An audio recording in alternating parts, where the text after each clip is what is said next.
All right. Good morning, my Teaserking family. I finally hit a college teaser. It's been a little bit. So I had Notre Dame under, which just got in 52. They got 51. I don't. It was 10-10 going into the fourth, and then we had Ohio State last night, which this is why I don't like to watch. I go on to Yahoo. They win 28-14. Oh, okay. And then I watched the replay, and it's 21-14, and Texas has the ball at the 2-yard line with 2 minutes left.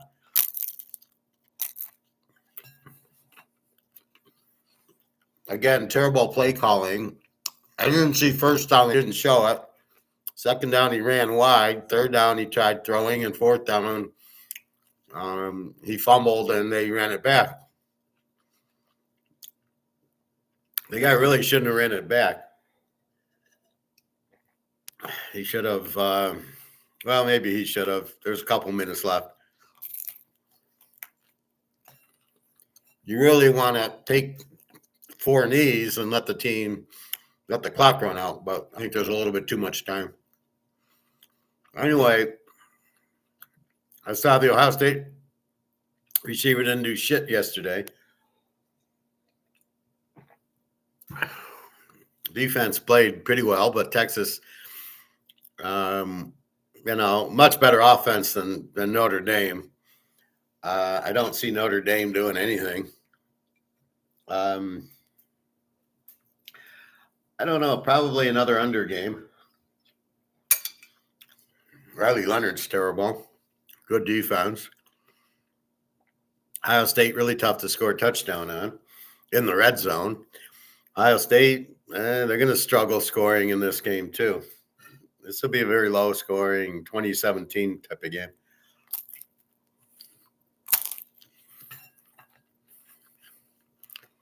So we learned what? SMU shouldn't have been invited. Clemson for sure not. I don't mind Arizona State. Boise, a little out of their league.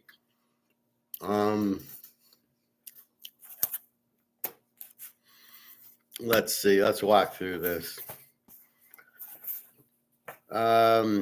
Indiana, I didn't mind Indiana.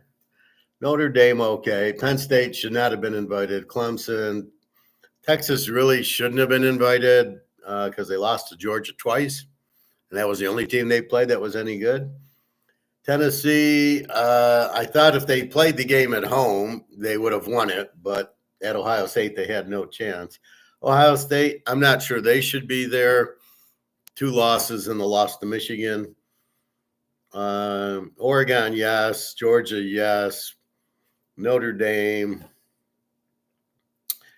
In the Final Four, Penn State never should have been there.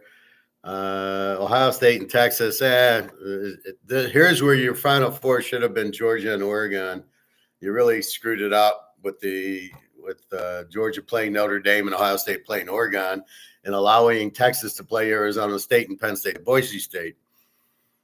That was really Penn State should have played Notre Dame. You should have had an easy walk for Georgia and Oregon. If you want TV ratings, that's your best TV game, Georgia, Oregon. So they really fucked up with this whole playoff. You should never have had 4 teams from the Big Ten. Penn State didn't deserve it. I'm not quite sure Ohio State deserved it. They didn't play like this against Michigan. Why not? Was that a fixed game? That's what derives the fixed game, is you wonder how the hell did Michigan, without their best tight end, Loveland, and their best cornerback, possibly stop Ohio State's passing attack? Unless it's fixed. They never threw to the kid or Ibuka. He couldn't run on Michigan. You played right into their hands. If you're doing art and war, what's my strength, my receivers, what's their weakness? Well, without their cornerback, the passing attack, they have no pass defense. And yet that's what happened. So a real weak playoff for college. Penn State never had a business being there. They didn't beat anybody. And then the Big Ten championship game, they got their ass kicked. So in the pros, it's different because even though Houston probably doesn't belong, and that would probably be the only team that doesn't belong there, where probably Cincinnati should be there instead. Hey, Sean, good morning. Nice to see you. I'm running a thing, $50. You get all the playoff games if you're into the football. So you got the games today, next weekend, the weekend, and then the Super Bowl. So just $50. That's my special. Just pay on, you can use Venmo or PayPal, and I'll send you the password. So let's look at today. We don't have a game until 4:30. I don't know why. I don't know why this Monday night game. This is such bullshit Monday night, because the winner the winner loses 2 days. Let's say they're playing.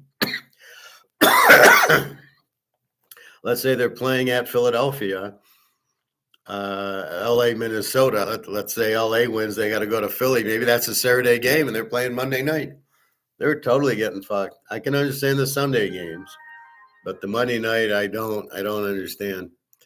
Well, let me know if you do it. The first game isn't until 4:30. Who plays? It's well, we're gonna go through that right now. So today's game, San Diego 2.5, 41.5 to Houston. The game's in Houston.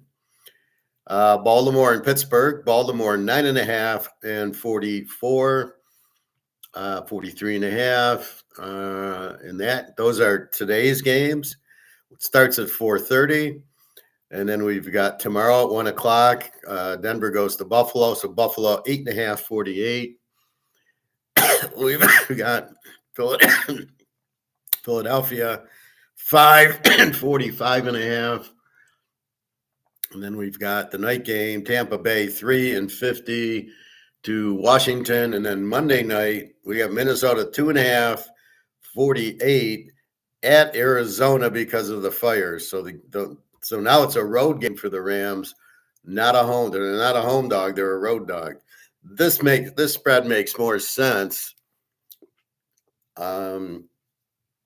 if the game was at a neutral site. But the Rams, to me, should be favored. As bad as Darnold. Darnold looked like old Donald. He looked like old McDonald last week. He got happy feet. Again, the offensive coordinator does not have outlets for him. So he's going back, and then he's throwing 20 yards downfield to Jefferson or the other guy. And this is when you get pressure. See, that's what the Lions did. They know they don't throw screens or short passes, so they pressured him. They won't play whoever they play next like this unless they get Minnesota again. They're going to have trouble with Philly or one of the better Washington, Tampa. They hope they don't get those guys.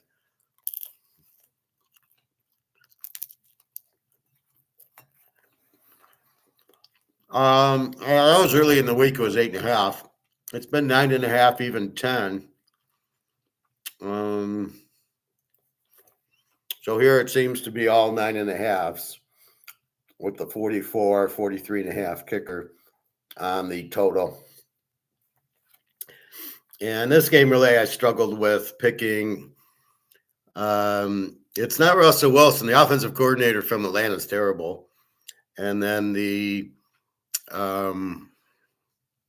receiver Pickens is not even a good college guy. He keeps dropping passes. So it's, you want to blame Russell Wilson. Why? Not his fault. When you got a play caller with the stupidest, this Smith guy. I mean, they're running, it's like the old Lions. They run into the line first and second down, and then it's 3rd and 8. You're killing Russell Wilson. So not a really good offensive coordinator. And it kills me. His teams are interviewing him for a head coaching job, and it's like, was it his great coaching at Atlanta that you're interested in, or the great offensive coordinator at Pittsburgh that you're interested in? What is it that you're interested that you want to get this idiot as your head coach? and you'll be firing them 2 years later because you'll win 5 games. If you listen to me, when they hire these coaches, none of them I would have hired. I said that none of them will be any good, and they all get fired. So they wasted 2-3 years. The Giants wasted drafting Daniel Jones. Anyway, so let's look at the game. So Baltimore 9.5, 44. We got Buffalo 8.5, 48. I think I've already done this, but we'll do it again. Philly 5, 45.5. Tampa 3 and 50, and Minnesota 2.5, 48 at Arizona. Let's go through any injuries. This finally got updated. We don't need to worry about weather in Houston. It's a dome. San Diego injuries. Doubtful. Jay Taylor, defensive back. Jesse Palmer, wide receivers out. And that's it. Everybody else, and we don't see anybody good. We don't see Mack or Bosa, so that's a good sign. Houston, tight end out, guard out, and that's about it. Willie Anderson, the defensive end's injured with the hand. He'll play. Jeff Okudah is always injured. Mechie, the Alabama receiver, who's nothing like the LSU receivers, questionable with the shoulder. It's funny, they never could get injured at Alabama. They had to play. Nick Saban. All right, so San Diego, Houston's going to have a hard time winning this game. They're just terrible.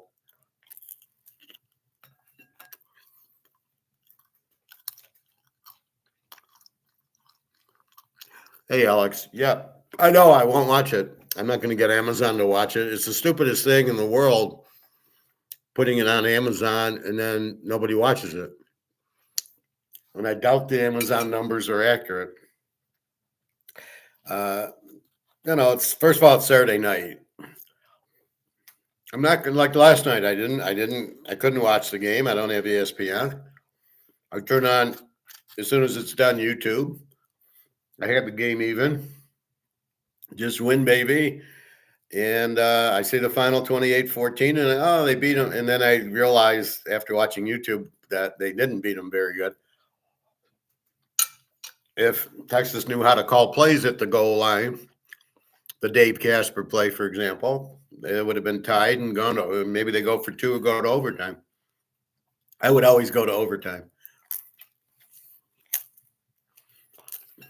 especially in college where you start the ball at the 25.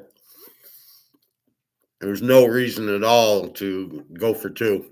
You're not going to make it in that situation. Never.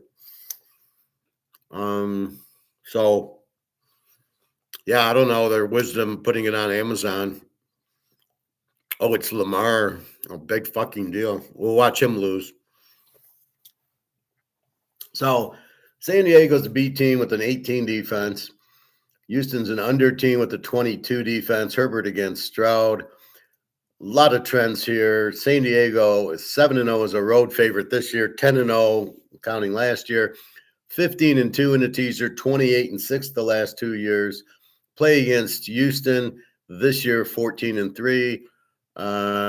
Play against Houston, 8-0 at home. And Houston is 14-3 in the teaser, playing Indy, Texas, Indy, Tennessee, and Jacksonville. That's 6 of them. Not very good. So San Diego goes on the road, plays very, very well. And, I like Harbaugh in this situation. I like Herbert in this situation. And mostly I like Khalil Mack and Bosa to keep coming around the edge, right? So they line up. They're gonna come around. CJ Stroud's not going to be able to do shit. He's going to have to stay in the pocket and throw, and we know how bad he is in the pocket. Alex told me about they drafted him because of the Georgia game. Well, he didn't complete any passes in that game. He ran a lot. Well, he ain't running here. So that's your first game, 4:30. Second game, Yeah. So we checked nothing, no injuries, no weather to worry about. It's in the dome. Pittsburgh, Baltimore. Pittsburgh's an under team. They're just not scoring because they have the worst offensive coordinator I've ever seen, although he's close to the Chicago Bear coordinator. 22 defense. Russell Wilson against Lamar. Big edge for Russell Wilson. Baltimore, an 8 team with a 22 defense, and they do not have Zay Flowers today. He is out. The only trend I got, Baltimore 14-3. Pittsburgh's pretty good as a road dog, not great. Baltimore's pretty good as a home favorite, not anything worth mentioning. Let's take a look at the weather. 30 degrees and a 9-mile-an-hour wind and clear. So the weather is nothing. The injuries, let's see, out. Holcomb, a linebacker. This is Pittsburgh, out. Lee, a defensive tackle, out. Roman Wilson from Michigan. All these Michigan guys, they always get injured and sit out the whole year. What a bunch of these are babies who don't, I might get hurt and get ready for the draft. Then they get hurt. And the guy's out for 10 weeks with the hamstring, and the running back Hassan doesn't play, and the other running back doesn't play. And it's hysterical how big of pussies these Michigan guys are. So Roman Wilson's out. Baltimore, we know Zay Flowers is out. He's out with the knee, so he's out. Forget it. And that's it. There's not much. Justin Hill is injured, but he'll play. And then Kyle Hamilton's injured a knee, but he'll play. Now, the history of this game. This is what really is tough. Pittsburgh's won. If we go back 6 years, Pittsburgh won 4 in a row. Baltimore won 16-14, then Pitt wins 16-13, 17-10, 17-10, 18-16. Earlier this year, Baltimore did win 34-17. This is a playoff game, which means Lamar will choke. This is a really hard line. I could never take Baltimore in more than the field goal in a playoff game, never in life. Pittsburgh, you hope that the offensive coordinator gets sick and they can replace him with somebody, or just let Russell Wilson call his own plays. You hope their defense starts playing better, but head-to-head. So Baltimore has won 4 out of the last 6, but 8 out of the last 10 before that. So Pittsburgh won both in 20, won the one in 21, won both in 20. No, won 1 in 22. So that's 4. Baltimore comes in 16-14, and then Pitt wins the next 4. So Pitt had won 8 out of 9, and they were all within 2 or 3 points. So this was the strange one, 34-17, a couple weeks ago.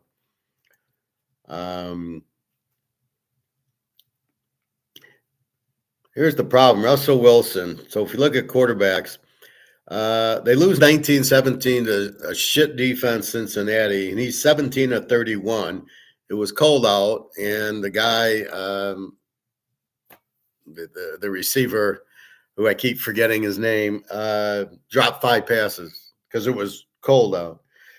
He did throw 1 touchdown and no interceptions against KC. He's 23 of 37, 205 yards, 0 touchdowns and 1 pick.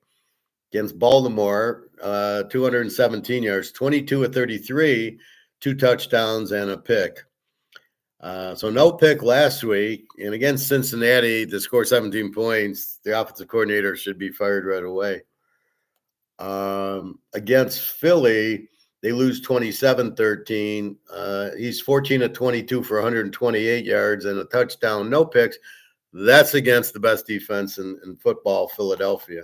Kansas City is a close second, and then you got San Diego. So what do I got here? I got Philly as an 18, Denver's a 19, San Diego's an 18, and Kansas City, I believe, is an 18, but I don't have them because they're next week. Detroit was a 20. They just blitzed a lot because Minnesota basically doesn't have short passes. Hard to believe he didn't put a safety valve in for Sam Darnold. And yes, Jefferson was there, but that's why Detroit blitzed. They saw the weakness was he sits there for a minute to throw. If they did that shit to Tom Brady when it took him 2 seconds to throw against Seattle, they'd have got fried. So I don't know. Hard to believe Minnesota's this stupid. But it is Bum Phillips's grandson, so that explains a lot. All right. So the weather's not a problem in the Houston game. It's indoors. It's not a problem in the Baltimore game. It'll be 30 and pretty just nice weather, actually, for Saturday night. Buffalo, Denver. Denver's a B team with a 19 defense, pretty strong defense, although they played Baltimore and he gave up 40. Bo Nix against Josh Allen, pretty even there. I'm not a big Josh Allen fan. I am a big Bo Nix fan. Buffalo's an A team with a 22 defense. Denver 16-1 in a teaser this year. The only loss was at Baltimore. Otherwise, 16-1, 6-1 as a road dog. Buffalo 7-1 as a home favorite, 14-3 overall. Now these are teaser trends, of course. And try to find them from somebody else. You won't. So we have team Denver 16-1. They're 8.5. I gotta believe Denver in 14.5. Again, they only got blown out once. They played KC. Now forget the 38-0. KC didn't try. They laid down. But the San Diego game before that, and we'll go through their games here. Buffalo really is the very good home team, but not against a team like Denver with the really good defense. I think this should be an interesting game. It's not going to be 10-7, that's for sure. So let's look at it. The weather in Buffalo, very mild. We see a sun in Buffalo. I thought it never was sunny. 31 and very low wind. So weather is not a problem.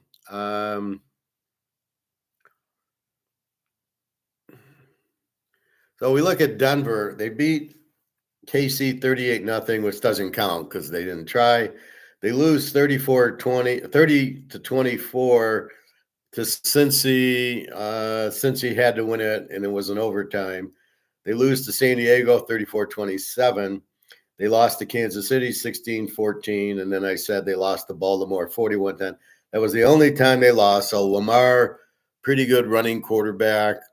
I don't know what happened in the game, that it was such a blowout, turnovers, and the game was at Baltimore. Here it's at Buffalo. Compare them to the Kansas City game, 16-14. San Diego, 34-27. Cincinnati, 30-24. You can't really compare it to last week's KC game. So I'd say you got a good 90% chance that Denver hangs in there. Right, 16-1 in a teaser, 6-1 on the road. Bo Nix playing very well now. Buffalo doesn't really. If we watch the Detroit game, they let up 40 points too. So it's not like they did all that.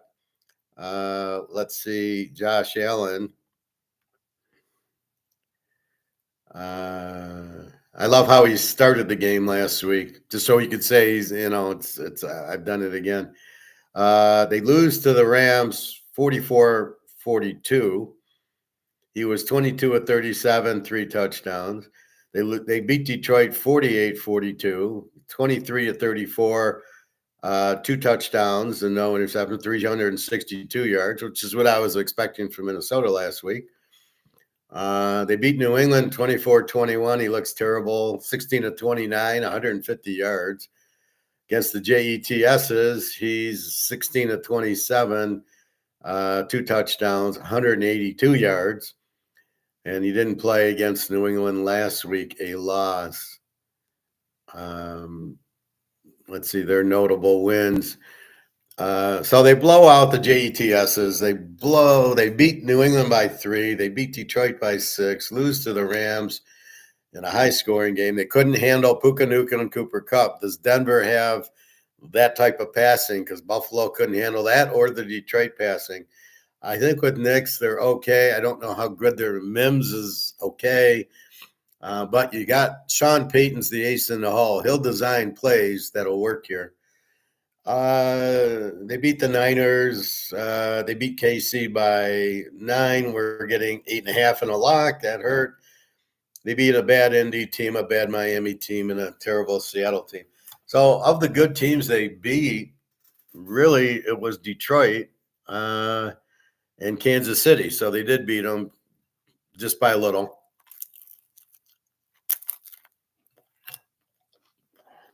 And they were both very high scoring. Kansas City 30-21.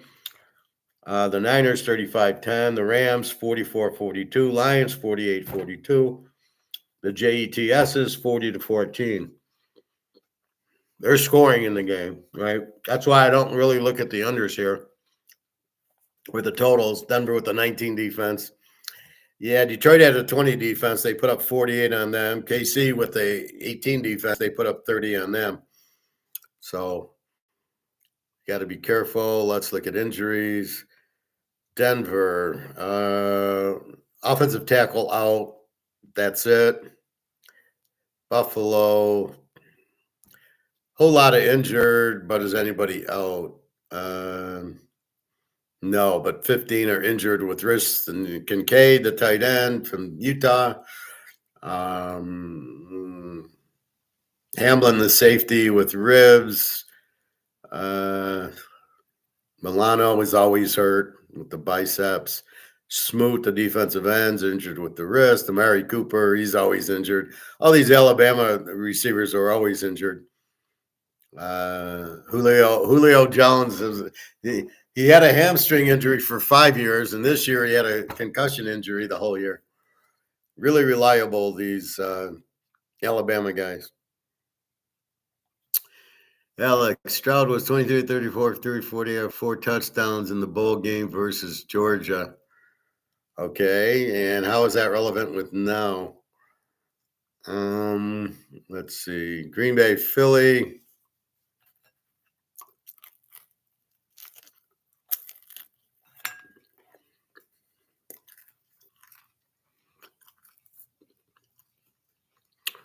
So we got Philly 545.5. Green Bay's an 18 with a 20 defense. Philly's an 18 with an 18 defense. Love against Hurts. Both are really banged up. Love with his elbow, can barely throw. Hurts with the concussion is terrible anyway. Green Bay 4-0 as a road dog. 12-0 as a road dog for the last 2 years, which you can use. 15-2 this year. 30-6 against the number the last 2 years. Philly's nothing. They're like I think they're 12-4, 13-5, or 13-4 this year. Nothing. I only worry about over like 80, 85%. I don't care about 70, 75%. I'm not betting on that. So what we have here is the best defense in the league, Philadelphia, who is shut down a lot. We got Green Bay at 20 defense. Basically, Hurts stinks, and I'm not sure how good AJ Brown is. I think he's sprained his. He's got a minor injury. Oh, we got to look at the weather. My apologies. Weather. It's warm there, 38 and very little wind and clear.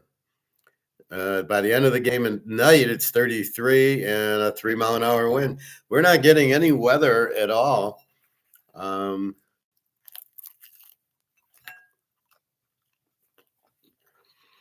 Philly's secret weapon is Barkley, so you got to watch him. Hurts is such a weak passer, though, that he made his thing because he could run.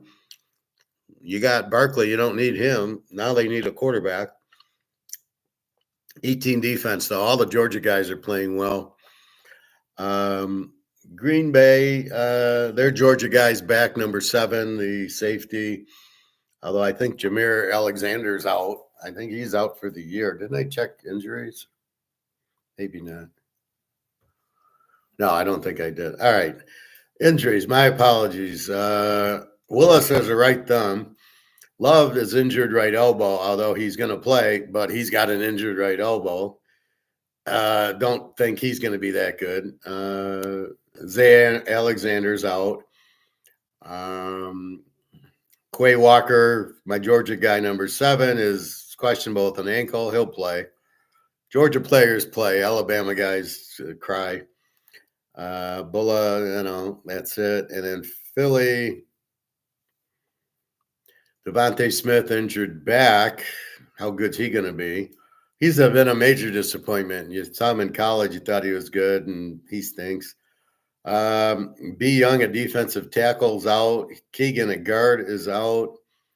Jalen Hurts injured with a concussion. He'll play, but won't know what day it is. A.J. Brown, injured knee.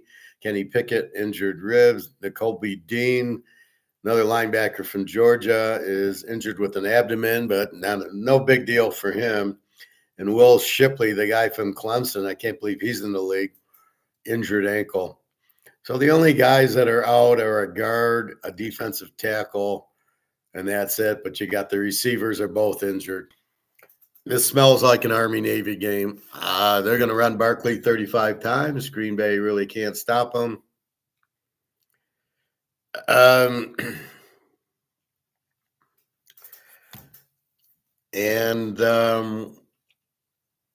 Green Bay Love's not going to be able to do much with the elbow. I mean, he couldn't practice one. He practiced. I doubt he looked good. I'm sure he's taking the shot. Philly's just so balanced with Barkley in the goal line. He'll get you the touchdown, and such a strong defense. They shut down Baltimore. They shut down Pitt. They shut down everybody. So they're a very good defense. Probably the best in the league right now. Washington and Philly. Washington and Tampa. How about that? Tampa 3-50. We've got Washington, a B team with a 23 defense, and Jalen Daniels, superstar. Tampa Bay, an over team with the Baker and a 23 defense. So both defenses are fairly weak, 23. I consider a good defense, like I said, San Diego's an 18, Philly's an 18, KC's an 18. That's a star defense. 23 is 5 points, is a lot of points. Daniels against Baker. I'd say Daniels is better. Washington this year, 15-2 in a teaser, 11-2 as a road dog. They travel fine. They won at Philly a few weeks ago. Tampa Bay, 15-2, 9-2 at home, and I can't read my writing. 3 something else. I don't know. 31-5 in the last 2 years. So they were red hot last year, and then 15-2. This is without Brady. So you got a pretty evenly matched game here. Both teams cover. Both teams have very good quarterbacks. Both teams have defense. Let's see if Winfield Jr. is playing. He's all pro usually. Or are they thinking Dave Winfield? Clear and 58, and we're in with no wind in Tampa. Say hey, Bobby. That's where Bobby lives. Injury-wise, Jalen Daniels injured his quad. I don't think that's anything. Yankoff out with the hamstring. He is a tight end and a bunch of injured. And that's it. I haven't heard Daniels being an issue. The only time he missed was when he got his bell rung when Alabama cheap shotted him and hit him in the helmet, a helmet to helmet, which of course they didn't call because of Nick Saban. That's the only time I know Daniels to go out of a game because you didn't know what day it was. Tampa Bay, T. Hill, a cornerback out. And he's the only guy out. Shepard is injured. Winfield's questionable with the knee. Otten is playing the tight end. Mike Evans injured with rust. What kind of injury is that? Jay Dean, I don't know, cornerback, questionable with the knee. Larry David injured with the knee. Bucky Irving injured with the shins. All these guys are going to play. If they're not out, they're playing. So I'm not really worried about Daniels.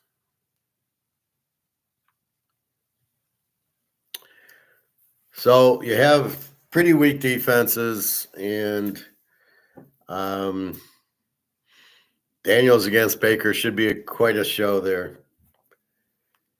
And our last game, Minnesota 2.5, 48, and the game, this was 2, so it went up to 2.5. And there's a 47.5. They're both A teams statistically, both with 20 defenses. They held Detroit to 31, was a pretty good hold last week. The Rams have played like shit the last 3 weeks. They haven't scored. They beat Buffalo and then they stopped scoring. Let's take a look at that. So we're in a dome in Arizona. It's not at SoFi Stadium. We are looking at injuries. So we've got Darnold injured with the quad. I'm sure he plays. Aaron Jones injured with the quad. What's with all these quad injuries? So nothing big. They're just injured. LA's injury. Howie Long, the tight end, injured with the quad, and Habenstein. The offensive line is always injured. I don't think he's played in 3 years, and that's your injuries. Stat line. All right. So they lost to Detroit 31-9. But the rest, they beat Green Bay, which is a good team, 27-25. Seattle, 27-24. The Bears, 30-12. Atlanta, before Penix, 42-21. Arizona, 23. So they haven't really played anybody any good, except for the Green Bay game. And this is the problem. This is like college. You look at who they played, and they don't deserve to be in the playoffs either, right? I mean, who's their quality win? Oh, Green Bay twice. And they beat the Bears 30-12. Seattle, Atlanta. But if they beat Atlanta with Penix, I'd be impressed. Arizona, okay, pretty decent win. Tennessee, Jacksonville, Indy. Crap, and more crap. Passing Darnold last week was 18 of 41. He was so scared of the blitz. Where were the screens? Where were the quick hitters? Against Green Bay, 33 of 43. Against Seattle, 22 of 35. Against the Bears, 24 of 40. And against Atlanta, 22 of 28. 347 yards, 377 yards, 246. Last week, 166. No touchdowns, no picks last week. 3 the last 2 games. 5 against Atlanta, 3 against Seattle, and 3 against Green Bay. So he does play well, except for last week because he didn't know how to handle the blitz. And I don't think, Stafford's, I don't know what Stafford. Okay, against Buffalo, he's 23-30, 320 yards. Then they play the Niners, and I don't know, I guess it was raining. 16 of 27, 160. Then they go to the JETSs, and I think it was also bad weather. 14 of 19 for 110. Are you kidding me? Then they get Arizona and a must-win, and they 17 of 32 for 189. Are you fucking kidding me? Wow. And not too many. 2 touchdowns against Buffalo, and then 1 against the JETSs, and nothing against Frisco, and nothing against Arizona. So I don't understand the Frisco and the Arizona game. Those are not very good defenses. Let's take a look at the Rams. I remember that playoff game when Chuck Knox went for it, the field goal, 4th and 1 at the 1, first quarter, and he gets blocked, and Paul Krause runs it back for a touchdown, and the game was over in the first quarter. Good old Chuck Knox. Always a bridesmaid, never a bride. So the Rams lose. Okay. We already talked. Okay. Buffalo and then New Orleans. Philly, they lose 37-20 to Philly. That shows you how good Philly's defense is. So the Rams are just like Kansas, are just like Green Bay, right? Good passing attack. Was Cooper Kupp and Puka there? I don't know. New England, Miami, Seattle. So there's a lot of shit. The big one was Buffalo, 44-42. And then what happened to them? 12, you put up 44 on Buffalo, and you 12 against the Niners and 19 against the, but I think it was both bad weather, and then 13-9. Did they need the game there? I don't know.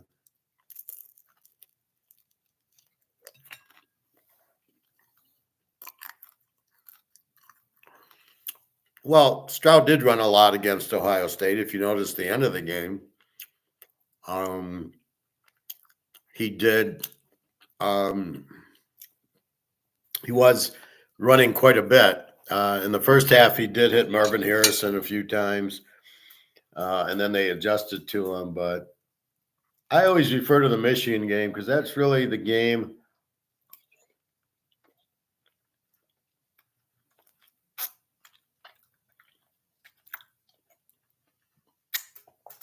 It's really the game that matters. And he does nothing against Michigan for 2 years.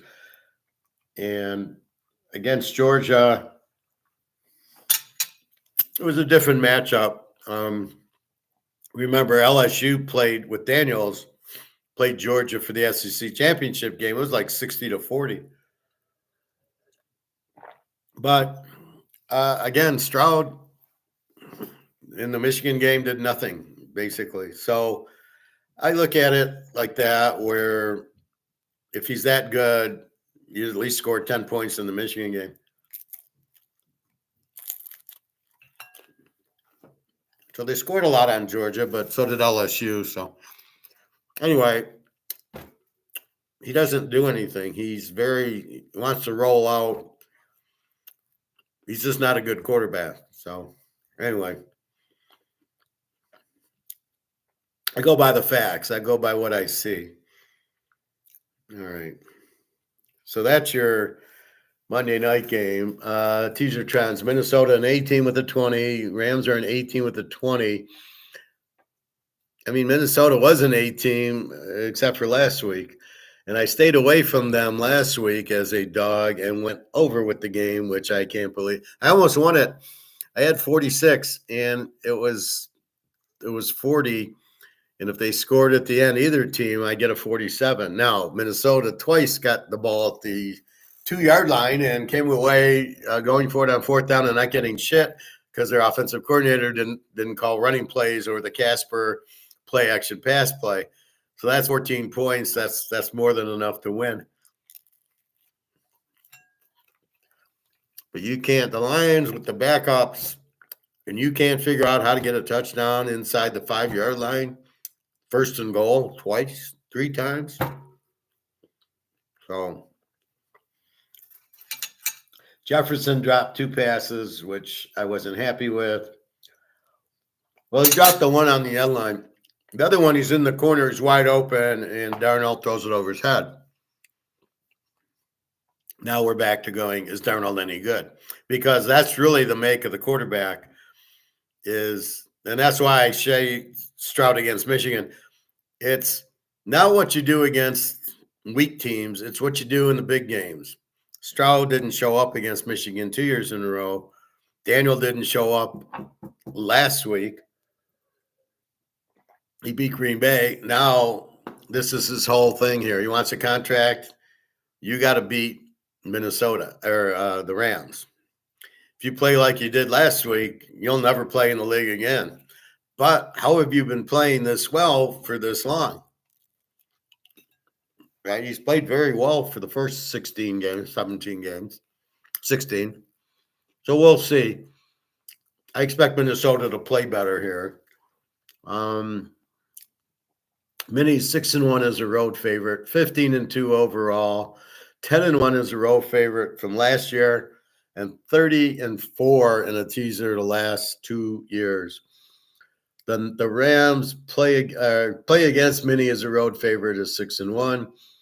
The Rams are 14-3 in a teaser and play against Minnesota 9-2 as a road favorite. Now, the Rams are now a home dog. They're not a home dog, they're a road dog. So we'll have to see if that makes a difference. Let me go into my spreadsheet and let's see if it makes a difference.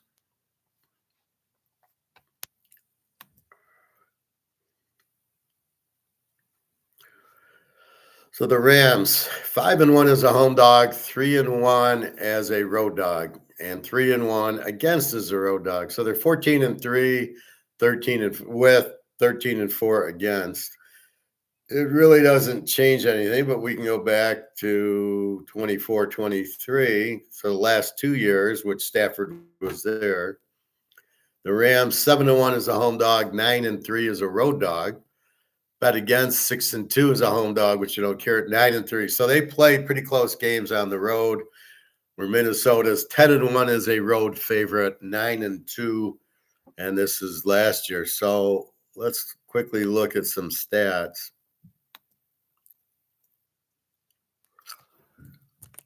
So let's look at some quarterback stats. Josh Allen, 28-6 with 14 sacks.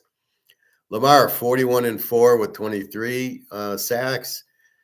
The Baker, 41-16 with 40 sacks. Daniels, 25-9, 47 sacks. Wow, got sacked a lot. Joey Burrow, 43-9, 48 sacks. That's their problem. Jalen Hurts. Now, here's where I have the issue with Jalen Hurts. 18 touchdowns and 5 picks.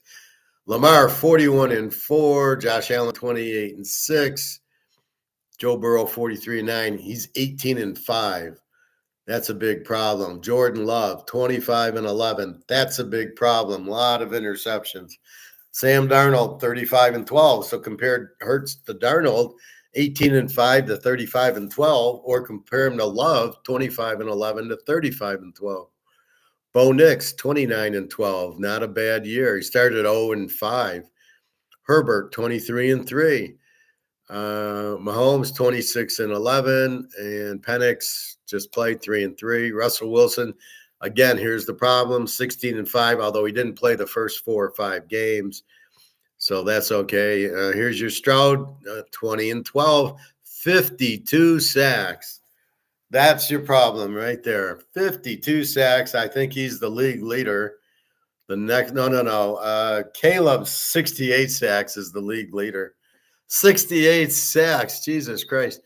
So CJ Stroud, 52 sacks, 20 touchdowns, 12 picks. San Diego will light him up today, at least 5 sacks. That's the problem. Stafford, 20-8, 28 sacks. Tag, 19-7, 21 sacks. Aaron Rodgers, 28-11 with 40 sacks. And Steve Young, 15-9, 29 sacks. Caleb, 20-6, 68 sacks. Wait till Prime Junior comes in. So again, the best defenses: Denver, San Diego, 18-18, Philadelphia, 18. And that's it. So you got, those are your 3. What's KC? KC is 19. So you got 18, 18, 18, and 19. Denver, San Diego, Philadelphia, and Kansas City. So those are your stud teams that you want to not bet against too often.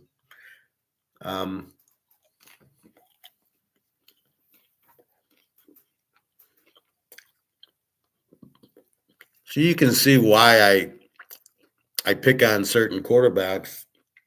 They pick on themselves. They have, when you have that kind of stats. So Prime Junior,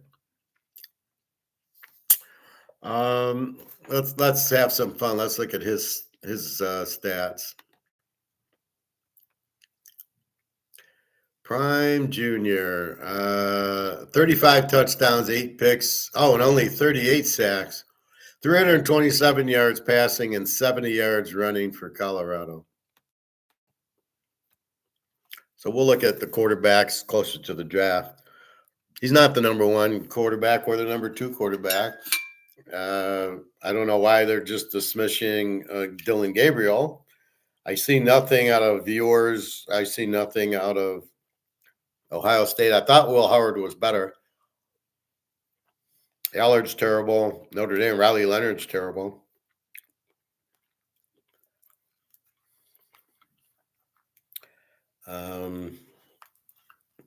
Scadaboo should be a top 5 pick. the running back. I see these mock drafts and they have all these offensive linemen, and I just shake my head going, you don't win with offensive linemen. You win with Barkley and Henry, an average lineman, more than great linemen and no running backs.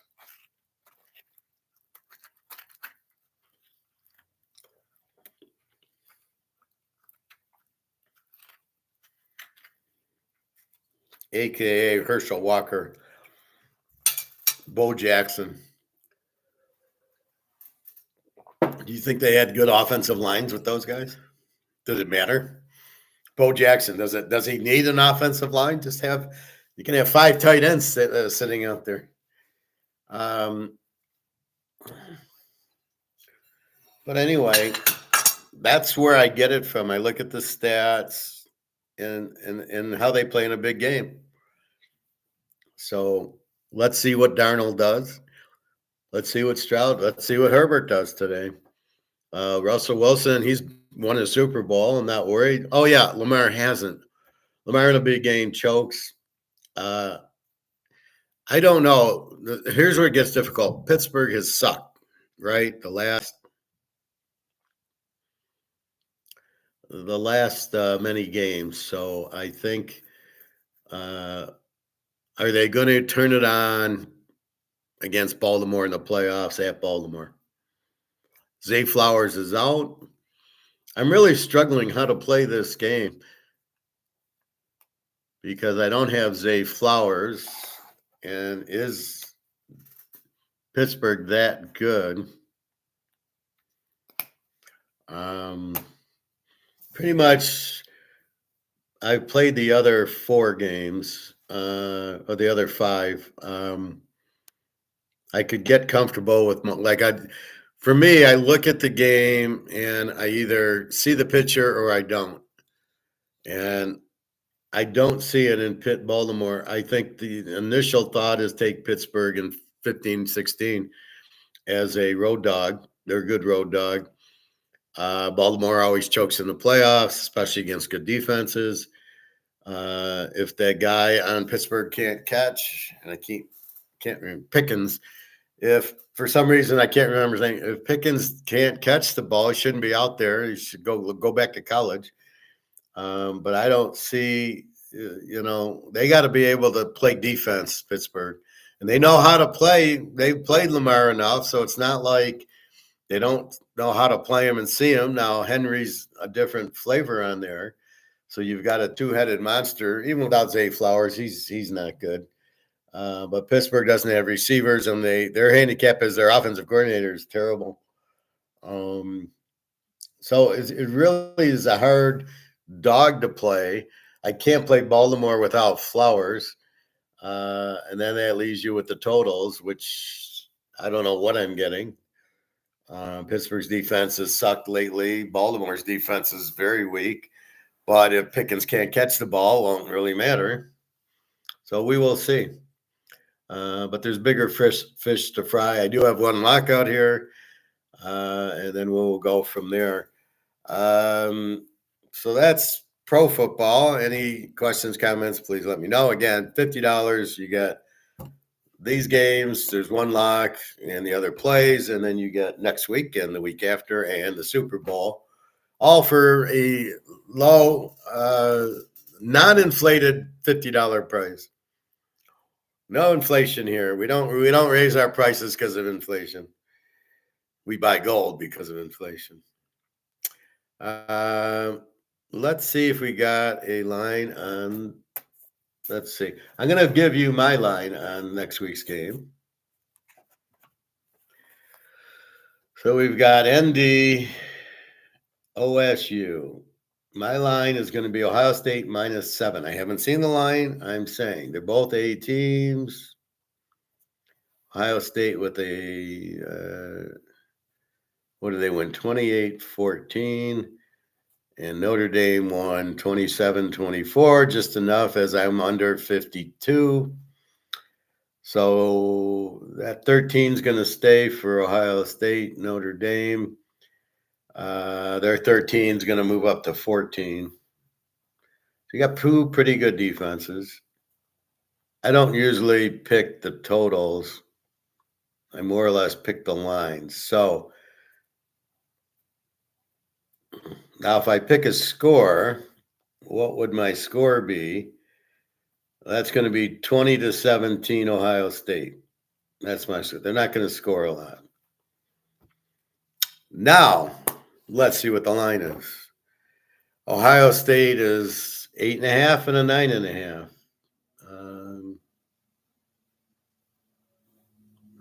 -7.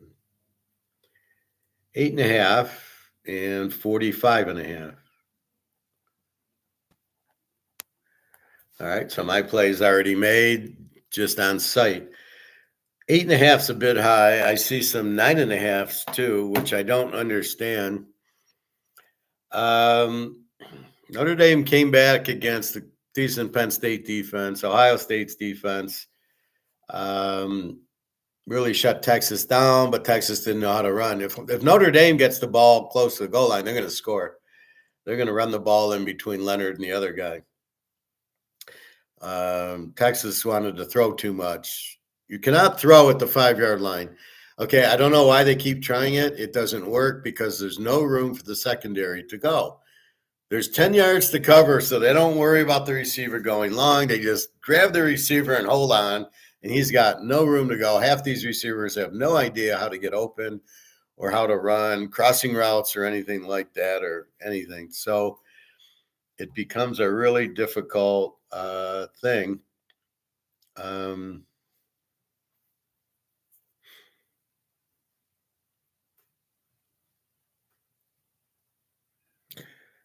over a count. All right. So is Ohio State the better team? Yes, because they have an offense and Notre Dame really doesn't. Riley Leonard is a bad quarterback. He's a good runner. He ain't going to do shit against Ohio State, so he's got to be a passer. Is he good enough as a passer? Will Howard, you will not get this little receiver open. All right, forget about it. You won't even throw him the ball once because he's going to be double teamed by Notre Dame. Unlike Oregon, who didn't put a too deep safety on him. If you notice last today, Texas, he didn't do shit against Texas, the kid. So again, Oregon, did they throw the game? I mean, are they really that stupid to not double team the one good receiver that Ohio State has? The coach is a bad coach, this Oregon coach. He fucked up against Washington, cost them the playoff last year by going for it. 4th and 1 at their own at the 50-yard line with a minute left. All he's got to do is punt the ball. No, he decides to go for it, doesn't get it. Washington, 2 plays, Penix, touchdown, and Washington beats Oregon. That ended, and then that was it. They're out of the playoffs because the coach was an idiot. You know, coaches that use analytics don't know what they're doing. I don't use analytics. I would never use analytics. I would never use AI. Right up here, baby. So the coaches that do are like this Oregon coach, and half these coaches that just got fired because they use analytics don't know what they're doing. It goes back to a thing I was doing in economics with you guys, where Spain, the reason Spain fell, they had all the gold in the 1500s, but they didn't develop it. Or Saudi Arabia now. That was really the topic of Saudi Arabia. They have all the oil money. They don't have to work. And so they don't build up skills. And the people don't build skills. So when the oil money goes out or or something happens, the people don't know what to do. It's sort of like a wife who's got golden handcuffs, right? And I don't do anything, my husband's got a lot of money, so I don't work and I don't do anything. And then they get divorced and she's got no skills because she never developed her skills, which is what she should have done. So that's really the point of it. So I don't know where I was going with that, but coaches that use analytics, right? So if they don't develop their skill and understand when, maybe it's time to pull that club out of the bag, maybe it isn't. maybe you go for fourth, maybe you don't, but it's not an automatic. And I still question the 51 or 55%. I think it's bullshit. It depends on where and when in the game and against whom. Then I then get, but they just lump it together, and you have no idea if it's true or not. It probably isn't. I don't know. Teams aren't making fourth downs when I'm watching the games. They're always, when I go into the box score, turnover on downs at least 3 times a game. I don't see them making fourth downs. I see turnover on downs 3 times a game. So very stupid. So these coaches that are only using analytics really are bad coaches, as Oregon showed you, because they didn't put a too deep zone against Ohio State. You didn't do that, really? Wow. Even if you play man on man, you could double team them. Michigan does man on man, and they double team them, and they only scored 10 points on Michigan in another fixed game. Before, people would ask me, are the games fixed? And I say, probably not. Now, I think they're fixed. I think a lot of them are fixed, but it doesn't stop me as long as I can tell which ones. I'm fine. So my score is 2017 Ohio State, which puts it at 37, a total of 45. So I think probably under as far as 8.5.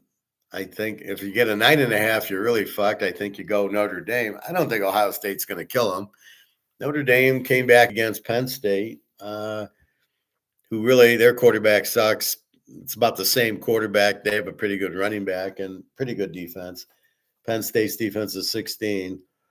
Penn State lost to Ohio State 2013. I really don't understand how Penn State was in the playoff. At what point did they didn't beat anybody to get in?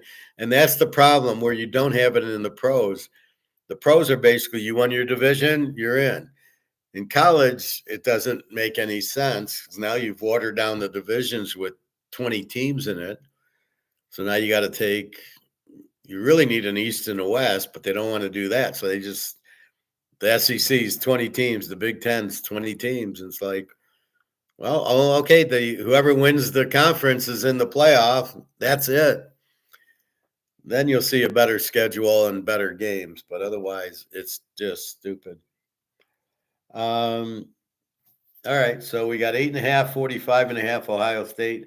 That game, I guess, is next Monday, Martin Luther King Day. Strange day to have it. If it's on ESPN, I guess I will watch the highlights on it. Again, really stupid of ESPN to do that. Lose a lot of viewers. The game loses a lot of viewers, because if you just have it on ABC, everybody can watch it. I saw somebody say, "Oh, there's a lot of money to be made." No, there's no money. The money is lost because you've lost eyeballs on your screen.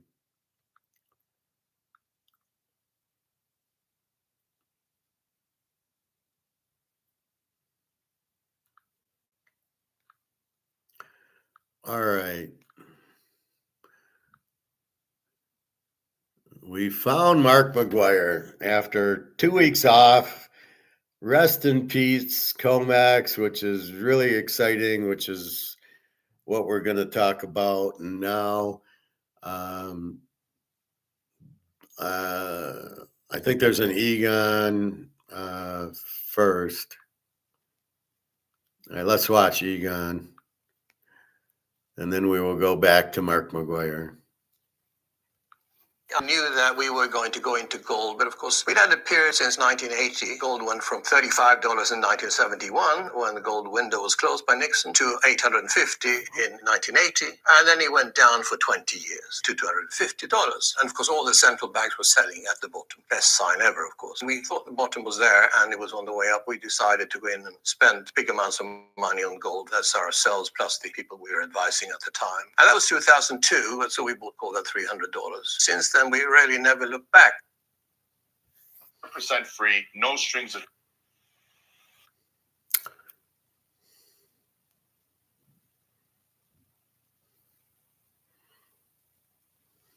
Here's another. That's what gold reflects, nobody sees that, but it's that gold is not going up. An ounce of gold's been worth buying the same thing, whether it's a suit of a man or gold is going up, Egon. Hate to break it to you. For thousands of years, prices in gold haven't gone up. It's just that the value of paper money has gone down, and that's the world measures their wealth in currencies that are declining now at a very rapid rate.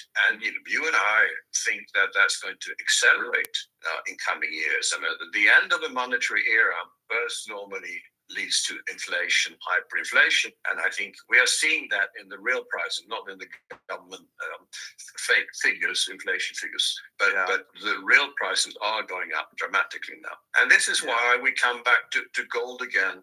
Gold continues its upward momentum, marking 3 consecutive days of gains after successfully breaking above the 55-day simple moving average of $2,654. This surge comes with higher global yields, reflecting growing market inflation concerns. The precious metal's strength aligns with warnings from Egon von Greyerz, founder of Switzerland's Matterhorn Asset Management.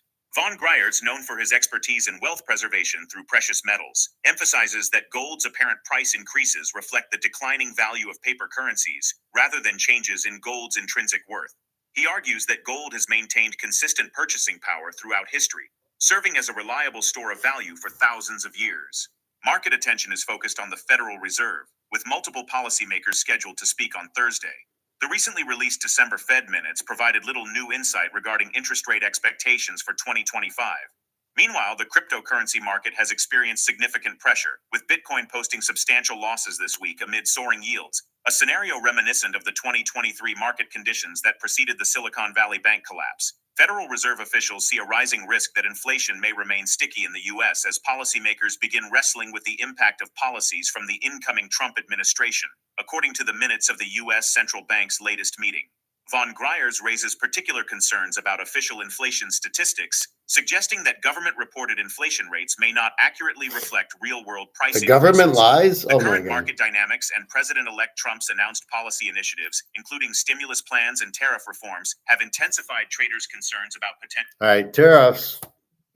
There's very little that you don't know about tariffs. You're raising the price, which is going to slow the economy. Very simple. I don't know why it's so difficult for people to realize that. Anytime costs go up, interest rates, taxes, whatever, you slow the economy because things are more expensive. And how does the economy work? You have the market and you have what they're selling. So I'm going to give you $25,000 for a Camry and you're selling it at $35,000. You're not going to sell any because the market's here and your price is there. You have to lower it to that. But if Trump goes and raises tariffs, he's raising this, right? So everything costs more with the tariffs, but the market's down here. So you're not going to sell anything except for critical need thing, milk and bread and stuff like that, because the market, the prices are going to be way up here and nobody's going to buy, which kills the economy. And that's simply what happens with tariffs. Everything goes up. And that's what happens with interest rate hikes. And that's what happens that's why they're trying to lower the interest rates, because they're trying to move the cost back down to the market. But the problem is then you create more inflation because you got to print more money to stimulate the economy. And so lower interest rates cause more inflation because there's more money being used. So it's a terrible thing. Interest rates with gold, you never have interest rates to worry about. And that's really what's going on. Let's see. I don't like this mediator. I think this is Egon on his channel.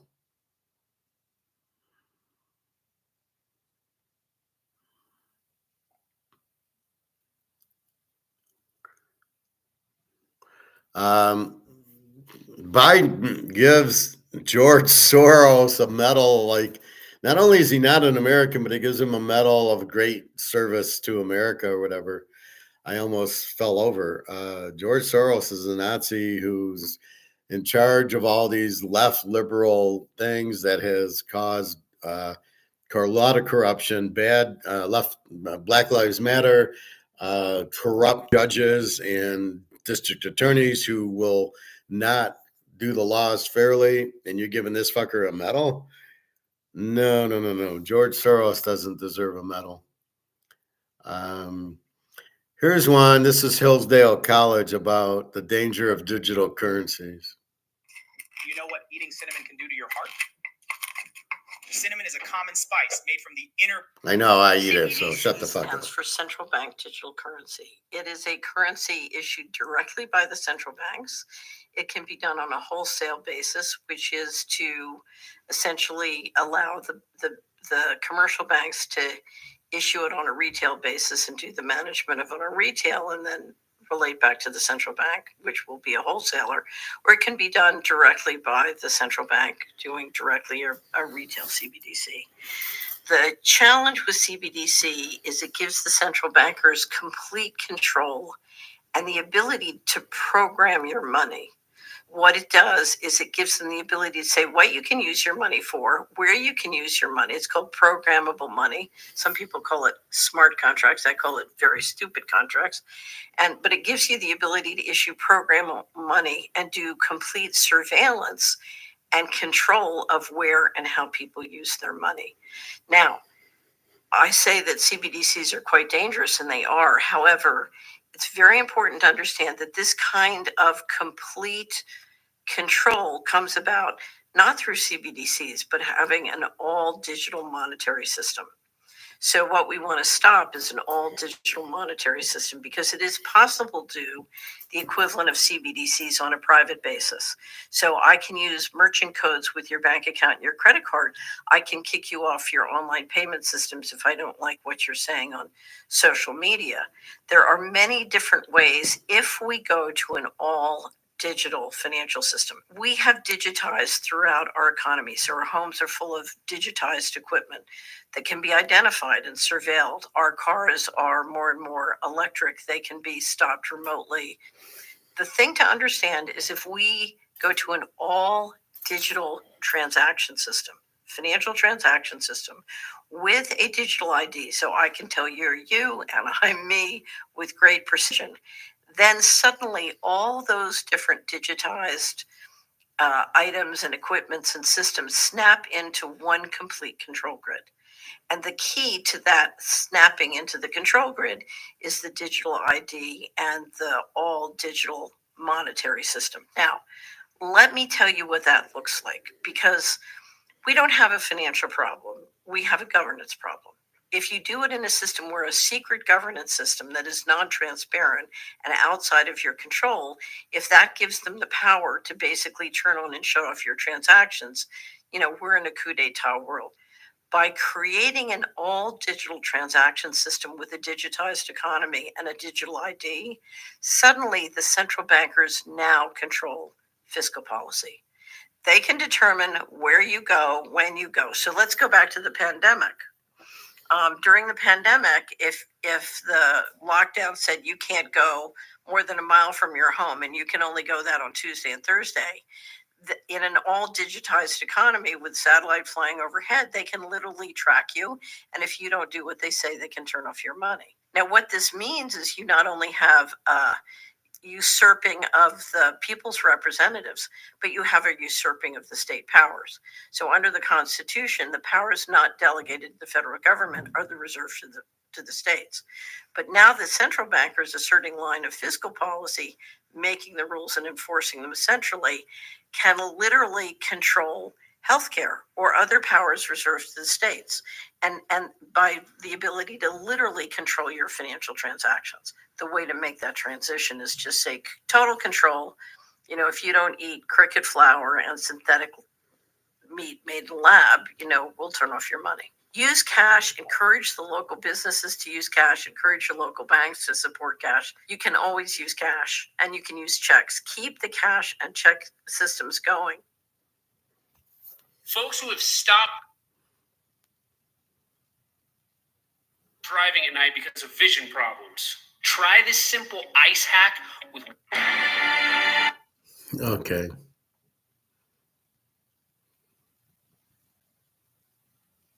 Oh, okay. So here's Georgie Boy Soros is this guy here. That's Hitler. And yeah, he's exactly. So it's just amazing that they would give this idiot a thing. And now Mark The dollar mcgwire. price of gold at $3,000 and silver at $50 looks far too cheap during Trump's second term. They now have to keep printing or we You like that, Luke?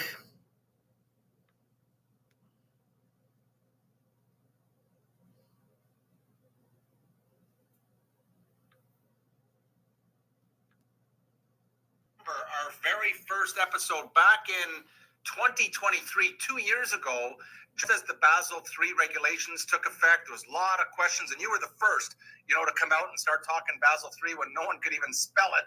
And just as you predicted, though, with gold trading, and it was back then in the low 1800s, you projected that gold would close well above 2,000 before the end of 2023. In fact, spot gold closed at the end of 2023 at 2062.40.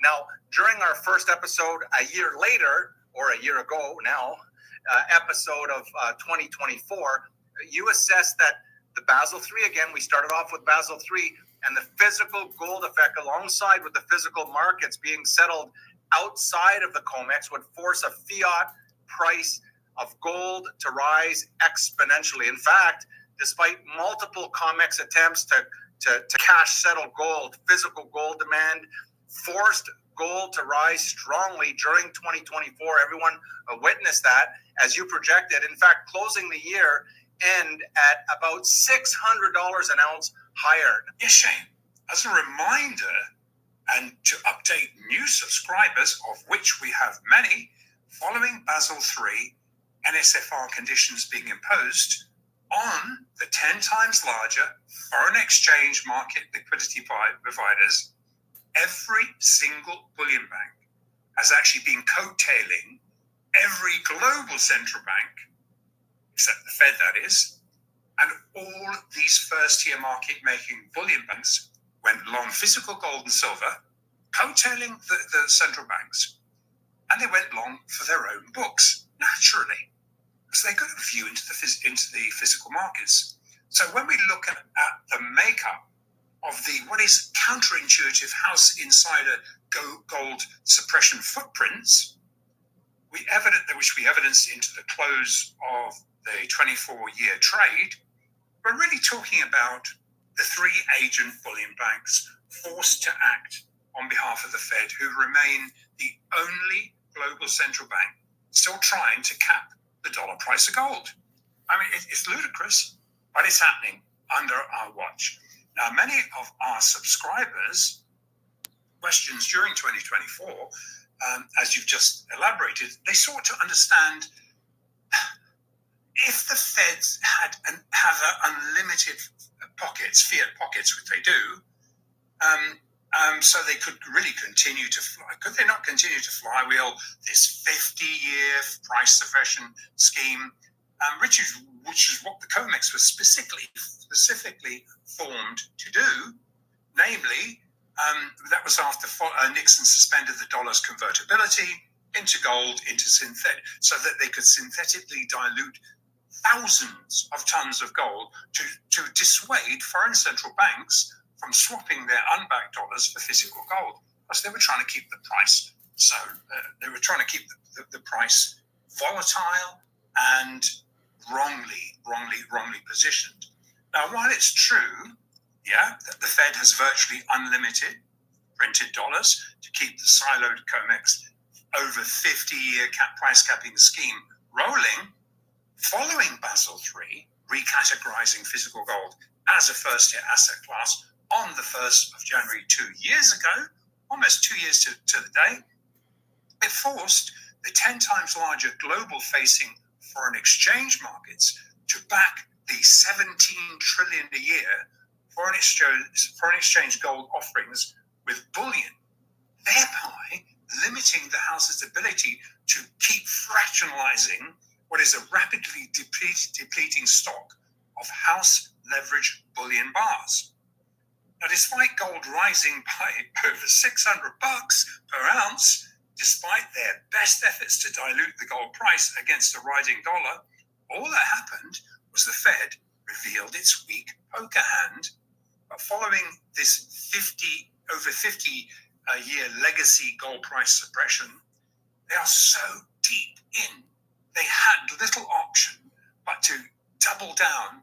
And the problem is that outside the siloed casino bubble, every other central bank is capitalizing on this bluff, busted hand, which is, in poker terms, what it is. Now, the Fed is rapidly running out of the necessary bullion that they rely on to dilute the paper price of gold. Now, despite the ability to leverage their undeliverable casino chips by a massive 96%, it beggars belief, but that is what you're seeing. Anytime you see a trade on the COMEX, it is only 4% backed by any bullion. So what they're doing is despite this ability to leverage to that degree, which is about hiding the fact that the debt-based dollar is actually losing purchasing power as benchmarked by unleveraged first-tier gold, FX gold, that is. So the rubber actually meets the road at global gold fixes, which actually sets the dollar price of billions of dollars of accrued Fed-held derivative bets. And that's what really this is about. It's not just what's being traded on the COMEX. There are massive derivative bets, which these prices are trying to protect. Now, ultimately, the Fed's agent bank losses are insured by the Fed, but as the rising gold price illustrates, this is a losing battle, which will have to be resolved by paying ever higher prices to balance the paper to physical book. Hey, Andrew, can you share insights on? So what he's saying in English, I know it's hard to follow. COMEX is blowing up because COMEX, the U.S., who's price fixing it, who's trying to keep the price down to keep the dollars, so you're going to stay in dollars in the stock market where the Ponzi schemes are. They need physical gold to do the 4% of the derivative, which, as I talk about from Trading Places with Eddie Murphy, is simply paper. So they do a derivative, says, I'm going to short gold or I'm going to long gold. I want gold to go up or gold to go down. And they make money on these options and called derivatives. But to do it, they need physical gold to do it. They need 4% physical and 96% bullshit paper. And they're running out of the gold. And they are way too deep into a lot of these derivatives to ever get out. So they're going to owe a lot of money. And it's going to collapse because they owe the money, which they don't have. And they need gold to do the derivative because they do need the 4%, which they don't have. And that's where it's coming to an end, is China and Russia and India going, we want to take delivery of the gold, which we don't have. Since we're the only central bank betting it to go down, we're going the wrong way because we got idiots in charge. So because we're the only one, it's going down in value, and therefore we can't get out of the derivatives because everybody's buying and taking delivery, forcing the price up. And now it's at 26.60, 26, what's it at, 26.60 today. The market's closed over the weekend. It opens up at 6 o'clock Sunday night when China starts buying. And so they're trying to do the Ponzi scheme where they're trying to get the price down so they can get out of their derivatives, because the derivative, you sell first and then you buy. Well, if you sell at if you do one at 2,200, you sell it, you got to buy it at 2,100. Only problem is it's at 26.50 and it's never going anywhere near 2,100. But what you're also doing is keeping the price low for BRICS countries. China and Russia and India and Saudi Arabia are able to buy the gold at 2,600, which they know should be 26,000. So this is the big problem, is they need the gold to do the derivatives to try to keep the price down. But because it's so cheap, the BRICS countries are all buying. They're going, oh my God, it's so cheap. It should be 20,000. It's 2,000. Thank you very much. And that's why it's blowing up, because you can't use it anymore to do that. So that's why he's saying it's blowing up. All right.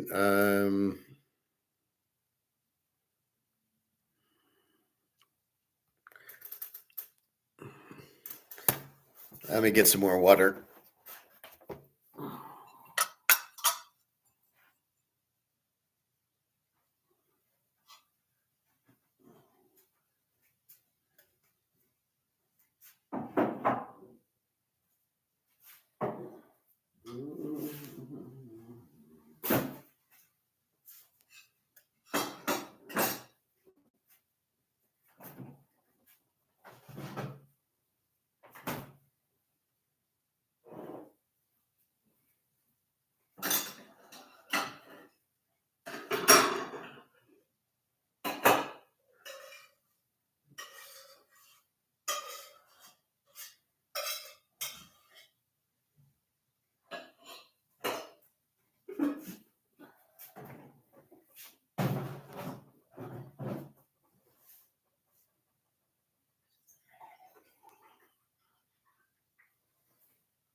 All right. Sorry about that.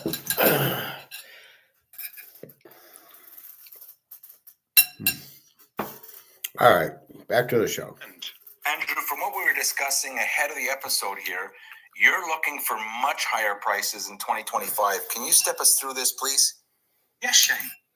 What we're seeking to do here in these educational sessions is to really track where the footprints lead into 2025. And as we've evidenced through the first couple of trading sessions, the wrong at both ends momentums, yes, they're right in the middle, but they're always wrong at both ends. And now we're witnessing them wrong at the bottom end. These guys, as we say, control 75% of all the COMEX chips, the open interest, as they call it, which the Fed relies on to back. They basically rely on creating these unbacked chips, loan them out, wrong foot the specs, and then short cover it into them. But this supply is actually dwindling, and this is a problem. Exposed to growing delivery obligations being jumped on into multiple bid pull sessions, and this is, instead of shorting, they're just resorting to bid pulling. And when you have position concentration, you can do that kind of thing. But again, we're talking about open interest starting to dwindle, and it used to work extremely well. In fact, liquidity providers report commercials buying to hedge strong Asian-driven physical exposure. In fact, really nothing's changed. It actually is far too obvious. Asia buys physical and the West follows by selling paper gold. It does encourage momentums to anticipate this behavior and short sell, and we've seen that on every single pit open session this year so far, but they don't realize they're being set up as patsies. Now, notably, at the New Year Open, gold and silver rose alongside the dollar as it tested its highest level since November 2022. While conversely, liquidity providers report a notable move to exchange strong dollars and US Treasuries for physical gold. Now, assisted by this week's obligatory anticipated FOMC meeting. Now, we're recording this on Wednesday, and basically the FOMC is yet to play out this afternoon, this evening at our time. And then, of course, ahead of really the key thing is Friday non-farm payroll uncertainty. These wrong at both ends momentums are still being tricked into capping rises, while liquidity providers with a view into the wholesale markets expect the bullish physically driven change in behavior to continue to actually percolate through into the first quarter of this year. So really, to answer more specifically the question, Shane, let's look at what to expect medium term.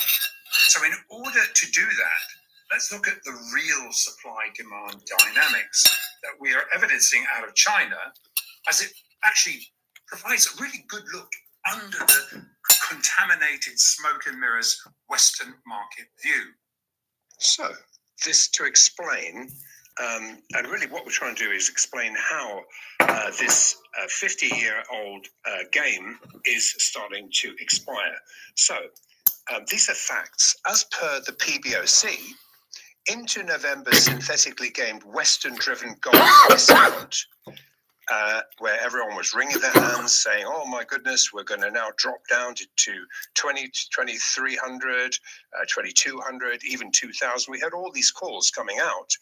And in fact, so this was really following the all-time, now this was, we're tracking the futures chart. So this 2801.70 February futures contract high equated to 2,790 spot. So that was the all-time high. Sorry about that. And then it was tracked all the way down into the December spot low, and that was at 2602, which included really a round trip $260 paper market flush during this so-called 1 month, and this was all the way to here. And then obviously then we saw this settlement again, the Bank of International Settlements scrambling to cover. But into this so-called market weakness, China's official gold reserves rose, and this is where the report came through, right where the BIS closed. Their official gold reserves rose from 72.96 million ounces to 73.29 million ounces at the end of December. So here, all the way to here. So they were capitalizing on every single possible ounce. So into this 1 month period between the end of November and the end of December, which was right here, what the PBOC did was, in fact, purchase around over 11 tons. Now, keep in mind, this was the period the mainstream media was spinning that China was no longer buying gold. And we now have advanced information. They've significantly stepped this up ahead of Trump's inauguration this month. With that in mind, let's connect the dots. Now, notably, and why the mainstream media were on the bandwagon spinning bearish gold comments, and it was due to actually based on the fact that actually the CNY currency, our currency was weakening relative to the strong dollar. Now, the dollar value of the PBOC's gold reserves actually fell by 2.10 billion into these official additions that we've just outlined. Strong additions, 11 tons of them. Verifying the footprints our liquidity providers were reporting into the so-called gold price weakness in December, weakness in the paper markets, not in the physical markets. The PBOC was and is actively capitalizing on dollar strength, stealthily selling dollar assets for gold by way of locking in synthetically discounted Western gold at both the AM and the PM fixes for a guaranteed T+1 physical delivery. Remember, we talked about T+1. It simply means that since Basel III, NSFR compliance regulations kicked in, that if you're an FX trader and you're trading gold, have to have the physical to deliver. So if someone asks for it, you've got to deliver it. It's got to be delivered within 1 day of that transaction. So basically, they're guaranteed this physical delivery. So alongside selling US treasuries to purchase gold, which is the polar inverse of what the Fed is doing, trying to flog their US treasuries. But as we know, these official published 11-odd ton additions do not include unreported large tonnage, LBMA, 400-ounce monetary gold purchases flowing out of the West into the East to fulfill a race by global central banks to capitalize on current dollar strength to purchase gold. Now, the officially reported data is just what cannot be hidden, but only partly illustrates the PBOC stepping up to swap dollars for gold ahead of tariffs being imposed. Now, by connecting these three dots, which we're outlining here, trying to bring this all together, it's no coincidence that China's official FX reserves fell in December from 3.26 trillion to 3.202 trillion. That's what it was, into the gold sell-off. So suddenly we see also their reserves dropping. Now, these conversions of dollars for gold are what is officially reported. But what is hidden from view and impossible to track, but empirically evident and hidden in plain sight, is the scale of the 3.4 trillion of shadow banking reserves identified by ex-Treasury Secretary Brad Setzer. These are off the record being alchemized into hundreds of tons of physical gold, salted in the state-held banks and Beijing's military complex. A lot of gold and silver ends up moving into the military complex. Now, the mandate to swap dollars for gold does not even account for direct purchases of unrefined global mine supply, all of which is tightening available global supply, raising the cost to buy physical. So this mine supply, if it's coming direct. So keep in mind, there's only so much gold, 200,000 tons, 32,000 ounces a ton. But the central banks, shadow banks in Russia and China, have about 100,000 tons of the 200,000. India's jewelry is about 90,000 tons of the remaining 100,000 tons. So there's not a whole lot left. You have all the central banks in BRICS having to buy gold because you have to go on a gold-backed currency once you join BRICS, because they want to trade amongst each other, and nobody's going to trust a ruble or a yuan or Brazil or any of these countries. So they're then going to go to they're going to get out of dollars. They're going to go to gold. So they have to keep buying gold. So there's huge demand for it, very limited supply, which is most of it is eaten up already. So that's why prices have to go up, because if I want it and it's not available, I got to pay more to get somebody to sell it. So my ounce is not going to be sold for $2,700. No way. Now you come up with about 7,500. I sell you 1 ounce. That's about it. But it's undervalued. So why would I sell it at 2,700 when I know the derivatives have been keeping the price down and the real price of gold is nowhere near 2,700?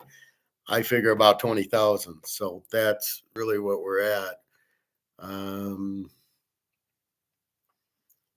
Let's see.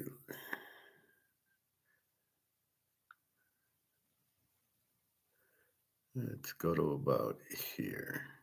By the February 2600 strike, with a plan to continue to arbitrage the rapidly contracting remaining February spot contango, which will ultimately be at par at the February contract expiry, which is going to be at the end of this month on January the 30th, meaning that the February 2600 futures level was the deepest available discount the House could possibly lay off on the wrong at both ends momentum-driven sellers.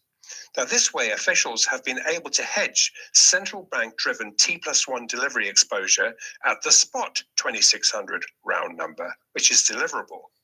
Now, this is backed up in the House-run February gold option structure, which actually evidences very strong commercial support by these same banks between 2600 and 2680. This means that regardless of the expected short covering gap close rally, which we would expect way above 2,750 probably, the minimum of closing this gap here, I'm just talking about the short term here, commercials have been setting themselves up to be first to ring the register, which they've begun to do, on very large naked short momentum stop layers on the way back up. This process has begun, but it will significantly pick up next week after non-farm payroll volatility settles, which will happen today when this episode is released. So to sum up, the futures contango premium will now rapidly contract to zero. And given the paper to physical imbalance, likely moved into severe backwardation, forcing insiders to defend this spot-related support as this process picks up into better liquidity after non-farm payrolls on Friday. So in other words, picks up next week after non-farm payrolls. And really, I think one may as well just wait, bide your time until this volatility may offer some great opportunities. Now, bottom line, just as our first-tier liquidity providers had assessed, the scope of these COMEX-centric discounted settlements were constrained to how much asymmetrically imbalanced 96% leveraged COMEX open interest could be covered off against concurrent real market T+1 NSFR compliant physical delivery obligations facing the market making banks.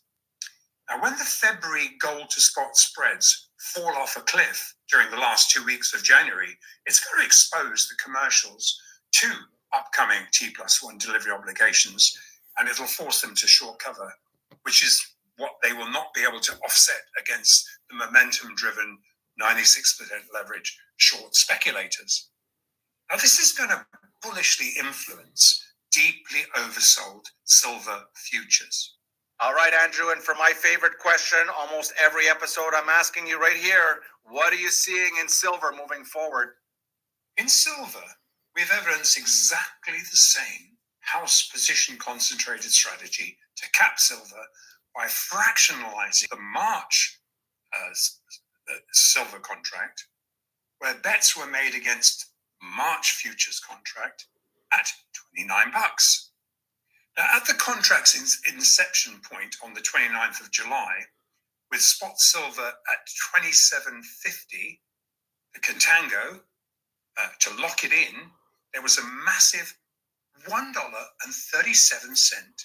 That is $6,850 per contract premium.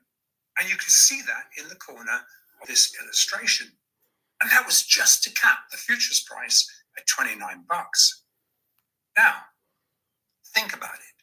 When accounting for the locked-in $1,370 containment profit, so as long as silver didn't rise above 29 at contract expiry, that is, because they are stick-handling undeliverable, unallocated foreign exchange silver positions being called for by Asian buyers into supply deficits, these house insiders were forced to go long to hedge this exposure at $29, hence the COT support there, the commercial support there. Now, you've just looked at the screenshot where we captured $1.37, that's 6,850 per contract premium, which was being gamed and arbitraged to really just to cap the futures price at $29, and which again would have been the exact support level. The March contract, this is the current live price, so it's currently 64 cents, which is ludicrous when you consider that in fact it was 40 cents really just a couple of days ago, 41 cents. It should be in the 40-cent range, and legitimately probably in the high 38-cent range or thereabouts. So in other words, it's still being gamed. Now, it's a thin liquidity day today, so that's expanded to 64 cents. But this is really just bringing up to date what you just looked at and how they've contracted this $1.37, even today at extended levels, to around 60 cents. Now, so what's going to happen is this March contract has got until February the 27th to reach parity with FX spot. And as of today, they still currently have this arbitrable current 60-cent spread cushion, but it will rapidly shrink to zero by February contract expiry. Now, similar to gold futures, these same actors have gone long into deeply oversold conditions. Now, we're looking at the daily chart, going all the way back to 2020. Now, what the liquidity providers are saying is they expect the commercials to be first, obviously, to ring the register on momentums the moment they're selling stalls, because they're wrong at both ends. But they're going to equally benefit from being long against these naked short sellers when they ring the register. Now, liquidity providers also assess the inflection point for the gold and silver is very close to sparking a March 2020 COVID-like short squeeze this first quarter, especially as these same liquidity providers continue to report very large Indian buying is competing with Chinese demand above spot $30. Now, there is so little on offer at current prices, the offer to sell physical silver will have to rise to meet this demand. And when silver breaks out, everyone who has been lulled into believing this synthetic range will continue will pile in together. And while gold, we're looking at a 240 chart, a 4-hour chart here. And again, if you compare that with silver, it's sideways. It's this huge capping level. But again, why did they cover at 29? Is because they don't want it below 29. So again, this is then because there is a physical market that's starting to absorb this stuff. So these same actors in silver futures are running out of sufficient momentum sellers to effectively cap the real supply-demand price of silver. It will break out. And just a quick look at the monthly charts, and really no damage done. And while we saw this end of December gaming, guess who the buyers were? The same commercials exposed to physical deliveries. And this is the 50% retracement FIBO. That's really triggered. And the fact that this held will have spooked the momentums who really ought to start thinking about covering pretty soon. Look at the same thing in much harder to hide gold. And most certainly we're looking at a $3,000 price. And this really demonstrates what gold did in 2024, closing right here. So a $3,000 gold price, at least, well, it'll go to 50 on its way to 200 silver. Once it starts running and everybody starts realizing, even if they ask the question, why is gold and silver going up? The answer is going to be, well, it'll be Trump's tariffs, it'll be the inflation, but at the end of the day, the dollar's worthless is what we really know, and therefore you have to sell your dollars to get into gold and silver. That's what I always say. When anybody asks me at work or at the club, anywhere, I'm like, the first goal is to get out of dollars. And then once you're out of dollars, then where do I put the money? So if I just sold this $5, let's say it's a 5,000. If I just sold it, what do I do with it? Okay, I got out of it, or how do I get out of it?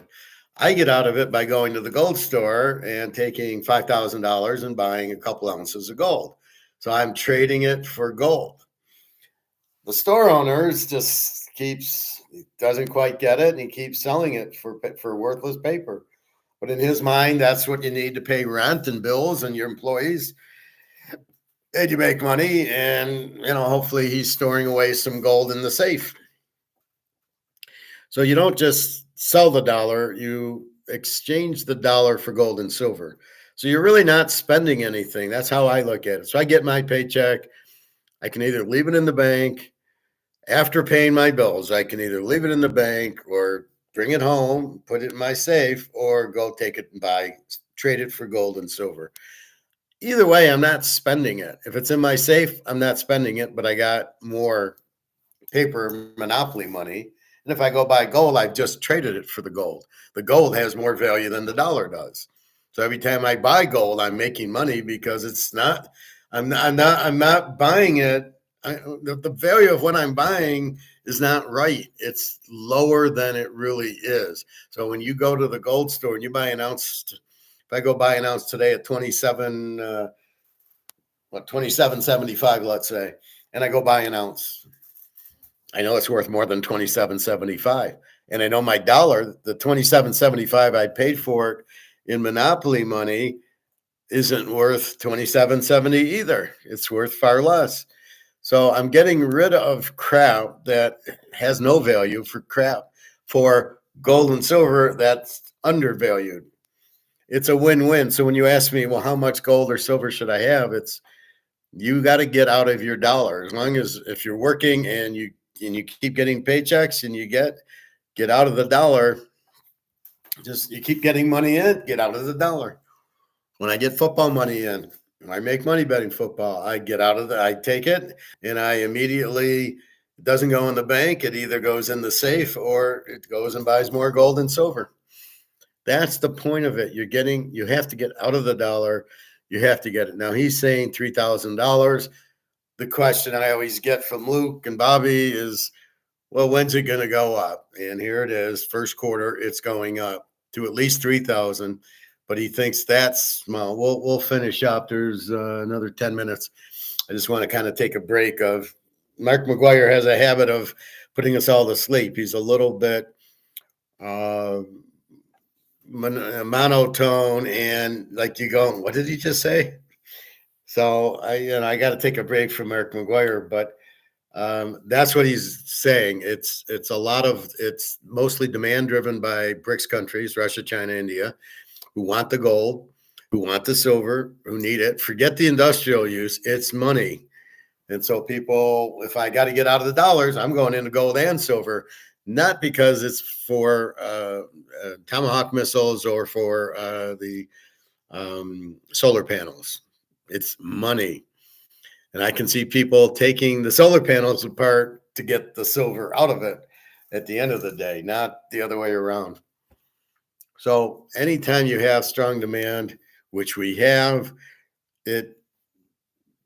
when demand's greater than supply, which is the case in gold and silver, price has to go up because if I think the gold is going up, I'll say silver. I can get it for 31 an ounce. I know it's a $500 to $2,000 item. It'll be 500, then it goes to 1,000, then it goes to 2. And when it's there, and I know it, I'm not selling it at 30 because I know it's. Let's say I think it's worth $1,000. It's 30. Am I going to sell it at 30 when it's really worth 1,000?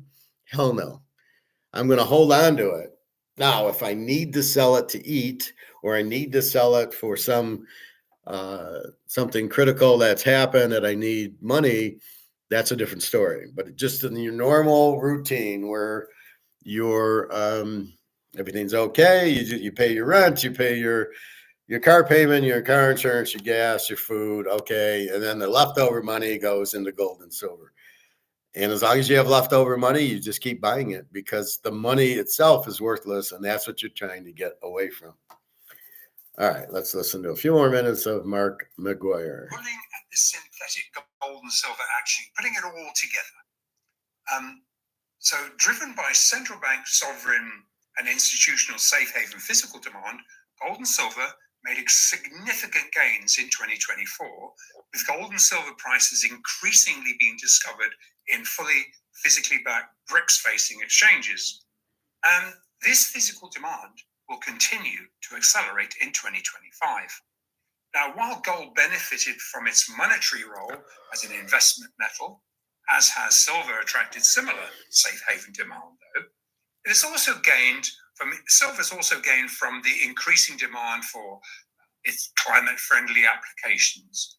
And we're looking at EV battery advancements, photovoltaics, and etc. There's a ton of it, but it also has been attracting safe haven demand, which is why sometimes we're seeing silver counterintuitively rising alongside the dollar. Now, it is tightness in physical supply at current prices, that is, that will force gold and silver to break out. And under the smoke and mirrors COMEX-driven action is what we're looking at through the physical markets. It's through that lens that is providing us a far more bullish outlook than is being spun by Western-facing analysts. Now, what's not being factored in to current gold and silver price forecasts is both gold and silver are increasingly breaking free of their inverse dollar and bond correlations. So rising bond yields resulting from impossible to justify rising debt levels into a wrong-footed Fed, and I'm surprised there hasn't been a buyer strike yet, and the unknown effect of Trump's upcoming tariffs, again, uncertainty, they're accelerating these dislocations as safe haven demand is these US treasuries and dollars are being converted into gold. Yet the old guard Western-facing analysts, relying on historical correlations to keep on going regardless, blinkered to what's going on, see rising bond yields and a rising dollar as limiting gold's upside, because none of them have a view into where real physical prices are being discovered. And if they do, they're deliberately trying to spin it down. For example, while still bullish on gold, at the open of January trading, Goldman Sachs pushed out its 3,000 gold price projections for 2025 out to 2026, based solely on synthetic market expectations that a rising dollar and bond yields will cap gold from rising to $3,000 in the short term. However, all our first-tier liquidity providers, and yes, one is a market maker at Goldman Sachs, assess that they are forced to unwind the forced unwind of dwindling COMEX open interest flowing into markets getting physically settled outside the COMEX LBMA machine which is a bubble, will continue to evidence the dumping of US treasuries for gold and conversions of the strongest dollar since November 2022. This exacerbates the break in historical inverse correlations. Now, liquidity providers see safe haven gold and silver rising alongside the dollar and bond yields. Obviously, on an intraday basis, you might see that volatility. It might start to, because the momentums will jump on it. But guess who's buying that? The same commercials are exposed, and the bullion markets are exposed to outflows of bullion. So the truth be told, Goldman Sachs are very long both physical gold and silver for their own book, and par for the course, clearly don't like the competition, and will be proved to have also been driving the gold price up to $3,000 by the end of the first quarter. Almost certain. We've seen their counterintuitive calls. They usually trade against what they call the Muppets. They've used that term before on their speculators, on their clients. Andrew, a question that seems to be popping up a lot here is how might recent geopolitical tensions all over the world influence precious metals markets in the coming months? Well, the short answer, Shane, is whether it's war or peace. Either way, US Treasury gold is going to have to be revalued higher. This is not a wild assessment. This is backed up by someone close to the new administration.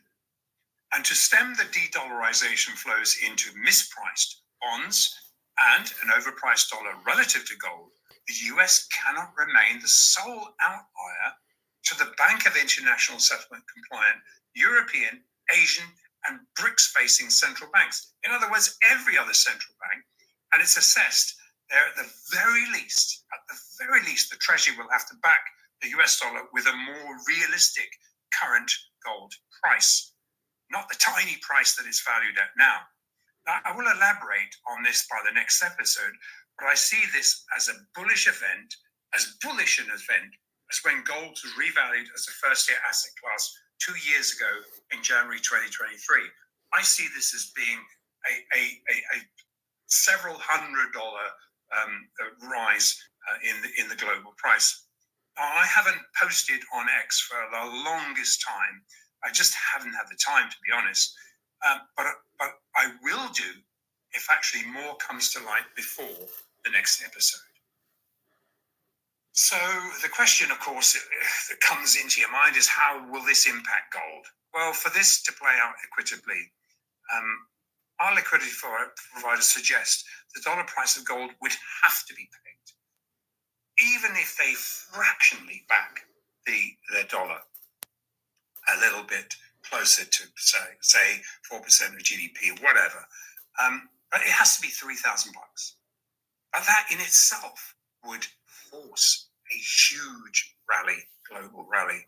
This would make it also impossible to block silver from breaking out of its current range, likely requiring a minimum price of $50 per ounce. It is a safe haven metal. Now, there are a couple of other bullish drivers, which perhaps we can cover in the last few couple of minutes of the episode. So really, let's look at the bigger picture. In addition to the power of Siberia pipeline, potentially providing China with heavily discounted energy, and in the order to halt, there's an attempt to halt progress of the proposed Russia-Kazakhstan gas pipeline also. All of this is going to provide China with limitless flows of tariff offsetting cheap energy. That cannot be allowed to happen from a Trump regime.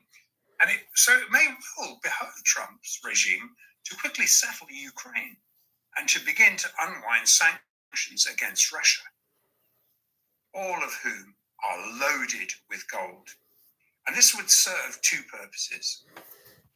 Basically, to drive a wedge between the two BRICS anchors. I don't think it will, but it would be an attempt to do so. And to secure cheap Western energy deals. And by enabling Russia to access the SWIFT network again, it would drive I don't know if they would trust it, it would drive the BRICS-related Russian-European energy trades to be settled in dollars, which would certainly benefit the US. And as Andrew I can never pronounce his name, Korobiko, suggests in a recent assessment, it is plausible the US and Russia could agree to a series of mutual compromises, culminating in the partial restoration of an energy bridge between Russia and the West for the purpose of depriving China of its envisaged decades-long access to ultra-cheap Russian resources for fueling its superpower rise. Bear in mind, we're talking about a military enemy here. So here we are at the start of 2025. And at a minimum, we expect 3,000 gold and silver to break out as soon as the first quarter. So the question is exactly the same as posed in January 2024 in our first episode, when gold was priced at $2,000 and silver was at $22.80. How much physical gold and silver do you own? And a boy, Mark. A little bit dry, but basically, COMEX be ending, gold price going way up. And that's what we need. So I was watching this Lord of the Ring thing, and it was like that. And there's the boys. Look at Sam. He's diabetic for sure with that stomach. Very unhealthy looking. Obviously, too many carbs and sugars. Everybody else is pretty thin, but he bothers me that he's not taking care of himself.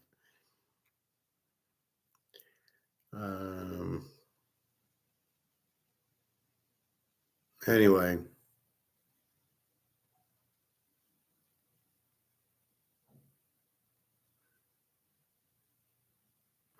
that's what I got. So let's take a quick look back at football.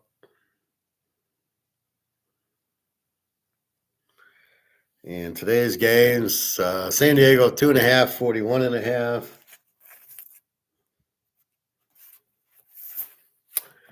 And that was 42, 2.5, 42. And Baltimore 9.5, 44. 43.5 if you want. Those are today's games. Tomorrow, Buffalo 8.5, 48, 47.5. Philly, you can get a 5 and a 45.5. Washington, Tampa 3 and 50. And then Monday night, Minnesota 2.5, 47.5 to the Rams. Plays are done. I have a lockout there. Played all the games, although some are higher than others. That's why you can't look at my odds, my winning percentage. It's not like that. It's, did I hit the lock? Did I hit the big games and lose the little ones? It doesn't matter. So anyway, so that's what's going on. www.teaserking.com. If you want $50, you get the rest. You get the NFL playoffs. Let's see if anybody has bought. No. And okay, so Sean, if you want it, you got till 4:30. Otherwise, you can buy a week. You can buy this week or next week for 25. So whatever you want to do.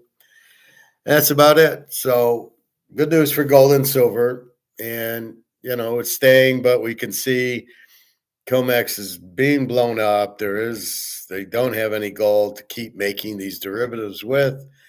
And as soon as that runs out, then that's the end of COMEX. Buy your gold, buy your silver. And really, you're getting out of the dollar, and you have this opportunity to buy gold and silver. I don't know how much longer it's going to be. And then I think you'll always be able to find it. It's the question of the price. So it's being held down. I can still get it 100 over spot. And again, it's cheaper to buy the Maple Leaf Philharmonic in the Cougaran than it is the U.S. Eagle for some reason. An ounce of gold's an ounce of gold. I don't really care. But if you're selling it here, it's probably better to have the Eagle. But if you're in Switzerland or somewhere else, try to sell it in Russia, I think an ounce of gold's an ounce of gold. I don't think they care. Anyway, that's what's going on. www.teaserking.com. And I will talk to you tomorrow around this time.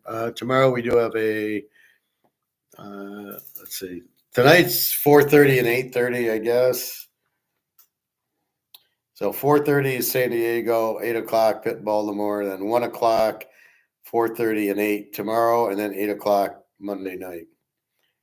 So I don't know what's the point of an 8 o'clock Monday night game and a playoff game. It's absolutely ridiculous. The NFL is losing their mind. Anyway, so that's what we're going. So again, the market, the Trump's tariffs will fuck all the markets up because I'm willing to spend this. You've now raised it to this, and I'm not going to buy it unless I absolutely have to have it. I'm going to pay more for that. All right, I'm off to the pool in a little bit. We had about 3 inches of snow. It's been freezing cold here. So hopefully the roads are clear. They were pretty slick last night driving home from work and driving home from the swim. But we'll see how they are now. Anyway, that's what's going on. So have a good day, everybody, and good luck if you're betting. And otherwise, go buy your gold and silver. My guy's open till 3 today. And then I found a new place for 1/4 and 1/2 ounces that he's open Monday through Friday. All right. Have a good day, everybody. Take care. Good luck. Feel good. Eat well. Bye-bye.